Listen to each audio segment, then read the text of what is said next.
Hello students, myself Rushi Patel. I warmly welcome you all into today's video. Last video में हमने ये देखा था कि हम किसी भी फ्रैक्शन का एडिशन सब्सट्रैक्शन कैसे कर सकते हैं, किसी भी फ्रैक्शन को हम कंपेयर कैसे कर सकते हैं, ये हम देख के आए थे। और हमने जो एक्सरसाइज थी हमारी 2.1 उसके 3 न्यूमेरिकल्स हमने किए थे लास्ट वीडियो में। आज की वीडियो में हम करेंगे जो एक्सरसाइज 2.1 है उसके जो रिमेनिंग 3 न्यूमेरिकल्स है हमारे, वो हम आज कंप्लीट करेंगे। चलो चलते हैं एक्सरसाइज 2.1 न्यूमेरिकल नंबर 6। देखो पहले हमें यहाँ पे दिया गया है Salil wants to put a picture into a frame, यानी कि सलील किसी भी पिक्चर को एक फ्रेम में रखना चाहता है।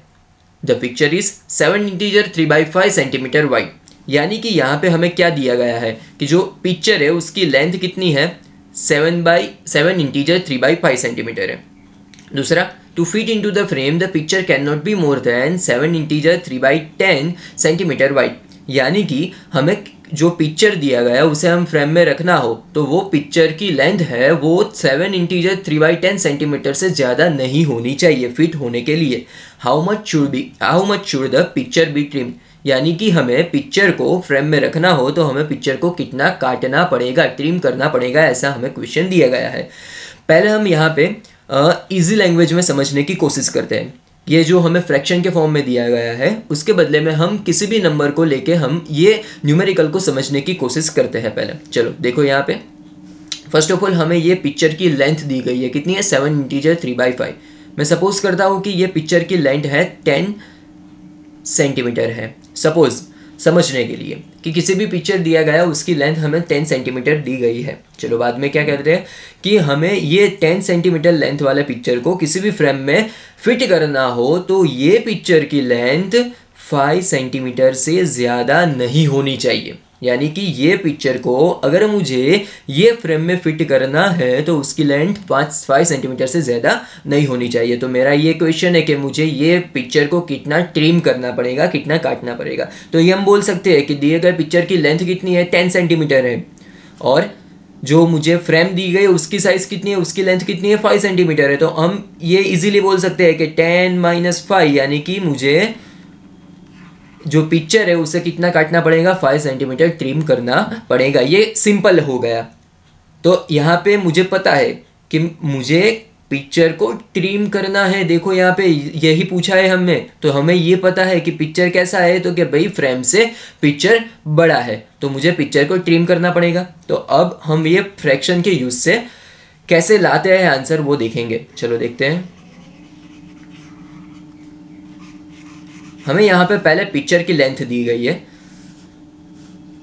चलो यहाँ पे पहले लिख देते हैं लेंथ ऑफ द पिक्चर।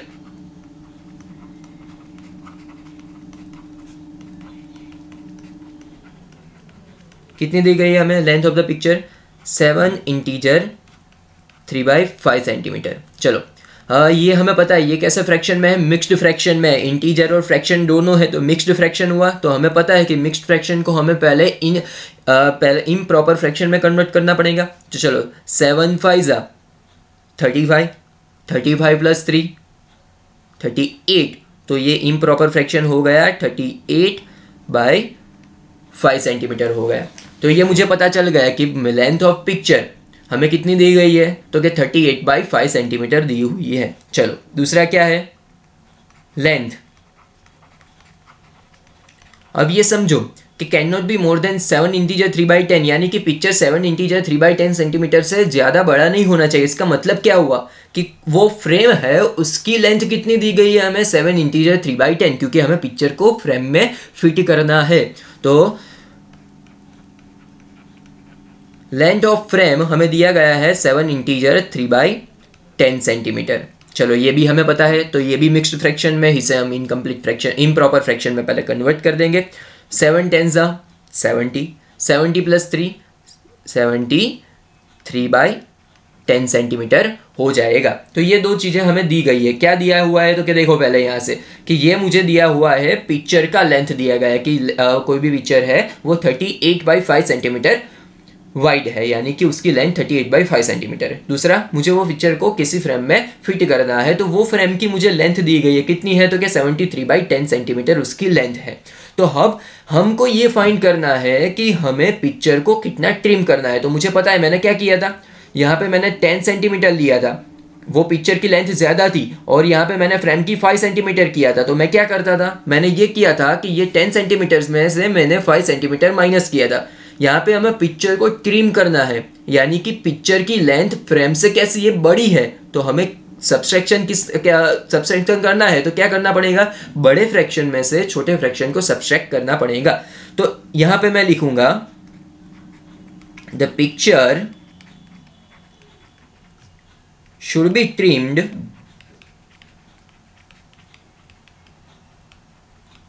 कितना ट्रिम होगा, तो देखो ये मेरे को 38/5 सेंटीमीटर किसकी लेंथ है, पिक्चर की, उसमें से मैं 73/10 सेंटीमीटर यानी कि फ्रेम की लेंथ को मैं माइनस करता हूँ। मैंने क्या किया था, यहाँ पे पिक्चर की लेंथ 10 सेंटीमीटर थी, तो उसमें से फ्रेम की लेंथ 5 सेंटीमीटर को सब्सट्रैक्ट किया था। तो यहाँ पे भी मैं क्या कर रहा हूँ, पिक्चर की लेंथ 38/5 सेंटीमीटर है, उसमें से फ्रेम की लेंथ कितनी है, 73/10 सेंटीमीटर को सब्सट्रैक्ट कर रहा हूँ। तो ये फिर से जो कल हमने पढ़ा था वही आ गया। लास्ट वीडियो में क्या पढ़ा था हमने, लास्ट वीडियो में कि किसी भी फ्रैक्शन का हमें सब्सट्रैक्शन करना हो तो पहला स्टेप क्या था, उसका जो डिनोमिनेटर होता है उसका मुझे क्या फाइंड करना है, एलसीएम फाइंड करना है। अभी हमें एलसीएम फाइंड करना आता है कि एलसीएम फाइंड करना हो तो एलसीएम क्या हो गया, तो क्या भाई मुझे पता है कि 5 और 10 दोनों का एलसीएम फाइंड करना हो तो मिल जाएगा, मुझे 10 मिलेगा। तो हमें एलसीएम कितना मिल गया, एलसीएम मुझे मिल गया 10 मिल गया। ये एलसीएम फाइंड करने के बाद हमारा दूसरा स्टेप क्या था, तो क्या एलसीएम फाइंड करने के बाद मेरा दूसरा स्टेप ये था कि मैं क्या करूंगा, दोनों के डिनोमिनेटर इक्वल टू एलसीएम कर दूंगा। यानी कि यहाँ पे मुझे दोनों के डिनोमिनेटर में एलसीएम यानी कि 10 लाना है। तो यहाँ पे देखो ध्यान से, 38 है, डिनोमिनेटर 5 है, मुझे पता है मुझे डिनोमिनेटर में 10 चाहिए, 5 है तो 5 को मैं 2 से मल्टीप्लाई कर दूंगा। अगर मैं किसी भी डिनोमिनेटर को 2 से मल्टीप्लाई करता हूँ तो उसके न्यूमरेटर को भी मुझे 2 से मल्टीप्लाई करना पड़ेगा। यहाँ पे तो मुझे किसी से मल्टीप्लाई करने की ज़रूरत नहीं है, क्योंकि यहाँ को पहले से ही डिनोमिनेटर मुझे एलसीएम इक्वल टू ही है, यानी कि डिनोमिनेटर मेरा 10 ही है। चलो ध्यान से देखना है, 38 मल्टीप्लाई बाय 2 यानी कि 38 टूज़ा कितना होगा, 38 टूज़ा, तो क्या 38 टूज़ा मेरा हो जाएगा 76 हो जाएगा। 5 टूज़ा 10 मिल जाएगा मुझे यहाँ पे, माइनस 73/10 सेंटीमीटर। चलो अब देख लो फिर से यहाँ पे लास्ट स्टेप हम क्या करते थे कि डिनोमिनेटर सेम हो गया तो डिनोमिनेटर कॉमन हो जाएगा, न्यूमरेटर का बीच में प्लस हो तो हम एडिशन करते हैं, बीच में माइनस हो तो सब्सट्रैक्शन करते हैं। यहाँ पे बीच में माइनस है तो 76 माइनस 73 और यहाँ पे सेंटीमीटर है, तो यहाँ का इसका आंसर क्या आ जाएगा, 76 माइनस 73 यानी कि 3/10 सेंटीमीटर। यानी कि मुझे पिक्चर को कितना ट्रिम करना पड़ेगा, 3/10 सेंटीमीटर ट्रिम करना पड़ेगा। अब आप ये बोलोगे कि मुझे डेटा में तो यहाँ पे मिक्स्ड फ्रैक्शन दिया गया है, हमने लास्ट वीडियो में वो न्यूमेरिकल में देखा था कि मैंने लास्ट में क्या किया था, अगर मुझे डेटा में मिक्स्ड फ्रैक्शन था तो मैंने आंसर को मिक्स्ड फ्रैक्शन में कन्वर्ट किया था। ये ज़रूरी नहीं है पर हम कर सकते हैं। पर क्या हम यहाँ पे जो हमारा आंसर मिला, कितना आंसर मिला, 3/10 सेंटीमीटर, क्या उसे हम मिक्स्ड फ्रैक्शन में कन्वर्ट कर सकते हैं, नहीं कर सकते। क्यों, तो क्या ये 3/10 कौन सा फ्रैक्शन है, प्रॉपर फ्रैक्शन है। देख लो ध्यान से कि इसका न्यूमरेटर कैसा है, छोटा है डिनोमिनेटर से, तो ये कैसा हो गया, प्रॉपर फ्रैक्शन हुआ। तो हम प्रॉपर फ्रैक्शन को मिक्स्ड फ्रैक्शन में कन्वर्ट नहीं कर सकते। तो हमारा आंसर मिल गया कि पिक्चर शुड बी ट्रिम, कितना ट्रिम करना पड़ेगा पिक्चर को, 3/10 सेंटीमीटर ट्रिम करना पड़ेगा। अब डायरेक्ट में ये बोलता तो ये आपको पता नहीं चलता, पर ये हमने एग्जांपल दिया कि पहले पिक्चर की लेंथ 10 सेंटीमीटर थी, बाद में फ्रेम की लेंथ 5 सेंटीमीटर थी। तो हमें ये तो पता होता है कि पिक्चर जो बड़ा है 10 सेंटीमीटर का पिक्चर है, उसके फ्रेम की लेंथ 5 सेंटीमीटर है, तो मुझे पिक्चर को ट्रिम करना पड़ेगा। वो कितना करना पड़ेगा, तो कि मुझे पिक्चर की लेंथ में से फ्रेम की लेंथ को माइनस करना पड़ेगा। तो मैंने यहाँ पे भी क्या किया, पिक्चर की लेंथ में से फ्रेम की लेंथ को माइनस कर दिया। और ये तो हमने जो ये 3 स्टेप लिखे हैं वो तो हम लास्ट वीडियो में देख के ही आए हैं कि हमें यहाँ पे फ्रैक्शन का सब्सट्रैक्शन ही करना है, तो वो तो हमें पता है, देख लेना एक बार, इजी है।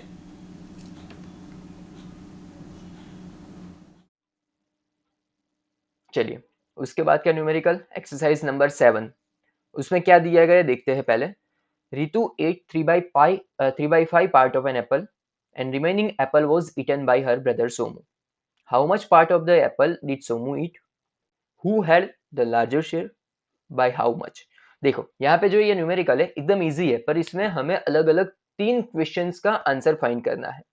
कौन से 3 क्वेश्चन है वो हम पहले देख लेते हैं। पहला क्वेश्चन ये है हमारा कि how much part of the apple did Somu eat, यानी कि सोमू ने जो एप्पल था उसके कितने पार्ट खाए।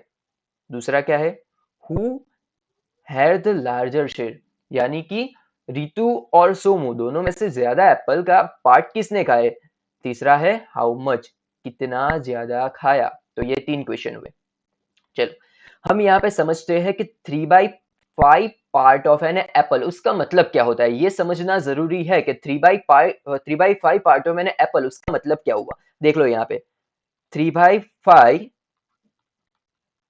पार्ट ऑफ एन एप्पल, देखो यहाँ पे एक एप्पल दिया गया है, उसका 3/5 पार्ट, यानी कि समझो एक एप्पल है उसका 5/5 पार्ट होगा। यहाँ पे ध्यान से समझना, 5/5 यानी कि मुझे पता है 5/5 कितना होता है, 1 आता है आंसर में। तो एक एप्पल था उसका हमने कितने पार्ट किए, एक एप्पल के 5 पार्ट्स किए। तो 5 पार्ट्स में से कितने पार्ट्स रितु ने खाए, तो कि 5 में से 3 पार्ट्स तो रितु ने खा लिए। तो ये ध्यान से समझना कि 3/5 पार्ट्स ऑफ एन एप्पल, यानी कि एक एप्पल का, समझो फ्रैक्शन का मतलब क्या होता है। फ्रैक्शन हमें पता है, हमने पहले ही वीडियो में उसकी डेफिनेशन देखी थी। क्या थी फ्रैक्शन की, कि हम किसी भी कोई भी जो हमें चीज होती है उसका फ्रैक्शन, यानी कि मतलब यहाँ पे एप्पल है तो उसका 3/5 पार्ट्स, यानी कि मतलब क्या हुआ कि एक एप्पल के हमने टोटल 5 पार्ट्स किए और वो 5 पार्ट्स में से कितने पार्ट्स, तो यानी कि 3 पार्ट्स किसने खा लिए, रितु ने खाए। तो अब मुझे ये पता है कि 3 पार्ट्स अगर रितु ने खाए हैं तो रिमेनिंग पार्ट्स, यानी कि एप्पल के कितने पार्ट्स बाकी रहे होंगे। तो मुझे पता है 3 पार्ट्स रितु ने खाया है, तो सोमू उसके भाई ने कितने खाए होंगे, 2 पार्ट्स खाए होंगे। तो ये हो गया पहले कि पहले तो हमने एप्पल का 3/5 पार्ट, उसका मतलब कि एक एप्पल का 5 पार्ट्स किए, उसके बाद उसमें से 5 पार्ट्स में से कितने पार्ट्स, 3 पार्ट्स रितु ने खाए। तो यहाँ पे हमारा पहला आंसर हमें मिल गया। क्या था, how much part of an apple did Somu eat. तो हमें यहाँ पे लिखेंगे सोमू एट, कितने हो गए, 1 - 3/5 पार्ट्स, और 1 - 3/5 पार्ट्स इक्वल टू 2/5 पार्ट होगा। यानी कि मुझे ये पता, ये हमें लिखने की जरूरत नहीं है, ये हमारा रफ वर्क है कि 3/5 पार्ट जो रितु ने खाए हैं, यानी कि 5 पार्ट्स में से 3 पार्ट्स रितु ने खाए हैं, तो बाकी कितने रहते हैं, 2 पार्ट्स बाकी रहते हैं। तो यहाँ पे हमारा पहला क्वेश्चन कंप्लीट हुआ कि how much part of apple did Somu eat. तो सोमू ने कितने खाए हैं, 2/5 पार्ट सोमू ने खाया है। चलो सेकंड देखते हैं हम यहाँ पे, who had the larger share. चलो देखते हैं पहले, रितु 8, रितु ने कितना पार्ट खाया, 3/5 पार्ट, और सोमू 8 हमने फाइंड किया कितना, 2/5 पार्ट। तो अब यहाँ पे देख लो दोनों में से किसने ज्यादा पार्ट किया, या लार्जर शेयर, यानी कि दोनों में से ज्यादा एप्पल किसने खाया। तो हम ये फ्रैक्शन दिया गया है, तो मैंने ये बोला था कि फ्रैक्शन को हमें कंपेयर करना है। फ्रैक्शन को हमें कंपेयर करना होता है तो उसका डिनोमिनेटर कैसा होना चाहिए, सेम होना चाहिए। तो यहाँ पे दोनों का डिनोमिनेटर सेम है, तो यहाँ पे मैं लिख सकता हूँ कि डिनोमिनेटर सेम है, तो अब मैं इसके न्यूमरेटर से कंपेयर करूंगा। 3/5 और 2/5, इसमें से न्यूमरेटर किसका बड़ा है, 3। तो अब मैं लिखूंगा 3/5 इज ग्रेटर देन 2/5। पर ये 3/5 पार्ट किसने खाया था, तो रितु ने। तो हमारा आंसर क्या हो जाएगा, Ritu had the larger share, यानी कि रितु ने उसके भाई सोमू से ज्यादा एप्पल खाए थे। सॉरी, सोमू से ज्यादा एप्पल का पार्ट खाया, यानी कि वो तो हमें पहले ही पता था कि 5 पार्ट्स में थे 3 पार्ट्स तो रितु ने खाया है, तो बाकी कितने रहे हैं, 2 पार्ट्स बाकी रहेंगे। तो यहाँ पे हमने क्या किया, इजीली हमने फ्रैक्शन को कंपेयर कर दिया। यहाँ पे हमें एक चीज इजी क्या दी गई थी कि हमें फ्रैक्शन के डिनोमिनेटर सेम कर दिए थे। चलो देखते हैं तीसरा क्वेश्चन क्या होगा, बाय हाउ मच, यानी कि रितु ने ज्यादा खाया पर कितना खाया। तो मुझे ये भी पता है कि अगर मुझे ये फाइंड करना है तो मुझे दोनों का सबट्रैक्शन करना पड़ेगा। तो क्या हाउ मच कितना, तो क्या रितु एट लार्जर शेयर कितना, तो क्या यहाँ पे मैं लिख सकता हूँ 3/5 में से मैं 2/5 को सब्सट्रैक्ट करूंगा तो मेरा आंसर आ जाएगा 1/5 पार्ट हो जाएगा। तो क्या रितु ने कितना ज्यादा खाया, तो क्या 1/5 पार्ट, यानी कि 5 पार्ट्स में से एक पार्ट रितु ने उसके भाई सोमू से ज्यादा खाया है। तो ये एकदम सिंपल न्यूमेरिकल था, इसमें हमें कोई कैलकुलेशन नहीं करनी थी। सब्सट्रैक्शन किया पर वो कितना था, इजी था, उसमें कुछ क्या करने का नहीं था क्योंकि उसका डिनोमिनेटर हमें पहले से ही सेम दिया गया था। तो एक बार देख लेना, एकदम सिंपल और इजी न्यूमेरिकल था। चलो लास्ट न्यूमेरिकल एक्सरसाइज 2.1 का नंबर है न्यूमेरिकल नंबर 8। चलो यहाँ पे हमें क्या दिया गया है, Manoj finished colouring a picture in 7/12 hours, Vaibhav finished colouring the same picture in 3/4 hours, who worked longer, by what fraction was it longer. यानी कि हमें यहाँ पे दो क्वेश्चन दिए गए, पहला ये हमारा हु वर्क लॉन्गर और दूसरा है by what fraction what is longer. यानी कि हमें यहाँ पे दो क्वेश्चन कौन कौन से है, पहला क्वेश्चन है हमारा हु वर्क लॉन्गर, यानी कि दोनों में से वैभव और मनुज दोनों में से किसने ज्यादा वक्त लगाया एक पिक्चर को कलर करने में, और दूसरा क्वेश्चन है बाय व्हाट फ्रैक्शन, यानी कि कितना ज्यादा समय लगाया। तो चलो यहाँ पे हम देखते हैं, हमें ये पता है कि ये क्वेश्चन है हमारा हु वर्क लॉन्गर, कि किसने ज्यादा वक्त लगाए थे, इसके लिए हमें दोनों फ्रैक्शन को कंपेयर करना पड़ेगा। और मुझे पता है कि मैं किसी भी दो फ्रैक्शन को हम कंपेयर करते हैं तो उसके लिए हमें पहला स्टेप जो हम एडिशन सब्सट्रैक्शन में करते थे वही, कि किसी भी दो फ्रैक्शन को मुझे कंपेयर करना हो तो मैं पहले क्या करूंगा, दोनों फ्रैक्शन के डिनोमिनेटर सेम करूंगा। डिनोमिनेटर सेम कैसे करते हैं, तो कि दोनों के डिनोमिनेटर का एलसीएम फाइंड करना है। दोनों के डिनोमिनेटर का एलसीएम फाइंड करके उसके डिनोमिनेटर सेम करने के बाद मैं उसके न्यूमरेटर से उसकी कंपैरिजन करूंगा कि किसका न्यूमरेटर ज्यादा है किसका न्यूमरेटर कम है, तो इससे हमें ये क्वेश्चन का आंसर मिल सकता है। चलो देखते हैं यहाँ पे मनोज ने कितना समय लिया था, तो क्या 7/12 आवर्स, और वैभव ने 3/4 आवर्स। तो मुझे ये दोनों को कंपेयर करना है, पर देखो यहाँ पे कंपैरिजन करने के लिए मुझे यहाँ पे डिनोमिनेटर सेम नहीं दिया गया है, तो मैं क्या करूंगा, पहले ये दोनों फ्रैक्शन के डिनोमिनेटर सेम करूंगा। तो अब ये यहाँ पे लिखते हैं,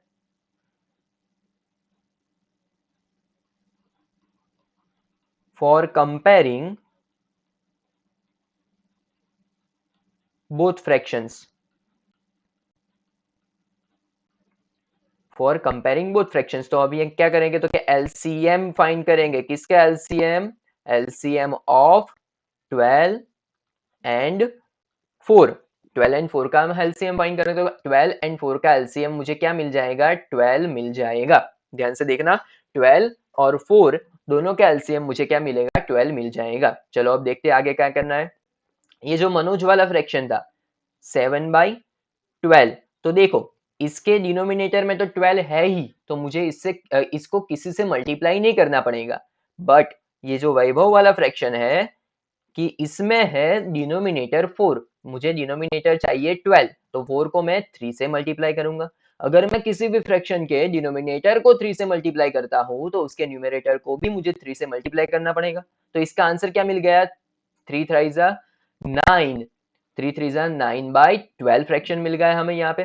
तो अब ये देख लो, ये दोनों का डिनोमिनेटर 12 यानी कि डिनोमिनेटर सेम आ गया, दोनों का डिनोमिनेटर सेम हो गया। तो अब यहाँ पे लिख सकते हैं मनोज कितने आवर्स में, तो क्या 7/12 आवर्स, एंड वैभव उसने कितना टाइम लिया, तो क्या 9/12 आवर्स लिए। तो अब यहाँ पे हम लिख सकते हैं कि हु वर्क लॉन्गर, तो इसमें से 7/12 और 9/12, तो उसका न्यूमेरेटर 9 बड़ा है, तो यानी कि वैभव वर्कड लॉन्गर, के वैभव ने ज्यादा समय लिया। पर कितने ज्यादा लिया, तो देखो यहाँ पे कितने ज्यादा लिया, तो हमें सब्सट्रैक्शन करना पड़ेगा। तो क्या वैभव वर्क लॉन्गर कितना, तो क्या जो बड़ा इंटीजर है 9/12 उसमें से मैं छोटा इंटीजर यानी कि 7/12 सब्सट्रैक्ट करूंगा, मुझे पता है कि डिनोमिनेटर सेम है तो 12 यहाँ पे मैं कॉमन लिखूंगा, 9 - 7 यानी कि 2/12 आवर ज्यादा लिया, तो हाउ मच, तो के वैभव वर्कड लॉन्गर बाय 2/12 आवर्स हो गए। यानी कि देखो यहाँ पे पहले हमने ये क्या किया था, तो कि एलसीएम फाइंड किया 12 और 4 का, क्यों, तो कि हमें दोनों को कंपैरिजन करनी थी, दोनों फ्रैक्शन की, कि हमें पता था कि हमें क्या करना है, दोनों फ्रैक्शन की कंपैरिजन करनी है, तो हमें एलसीएम कॉमन लिया, उसके बाद दोनों फ्रैक्शन के डिनोमिनेटर सेम कर दिए और फिर लिखा वैभव वर्क लॉन्गर, क्योंकि उसका न्यूमरेटर कैसा था, बड़ा था मनोज से, तो वैभव ने ज्यादा काम किया, कितना, तो मैंने बड़े फ्रैक्शन में से छोटे फ्रैक्शन को सब्ट्रैक्ट कर दिया, तो ये आंसर मुझे मिल गया। तो अब आज के लिए हम इतना रखते हैं, 3 न्यूमेरिकल्स हो गए इस वीडियो में और इसके साथ हमने एक्सरसाइज को भी कंप्लीट कर दिया। आई होप वीडियो अच्छी लगी होगी, न्यूमेरिकल्स समझ में आ गए होंगे। लाइक करना, वीडियो को सब्सक्राइब करना, और हम अगले वीडियो में अब फ्रैक्शंस की मल्टीप्लिकेशन और डिवीजन देखेंगे। तब तक ध्यान रखना, मिलते हैं अगले वीडियो में।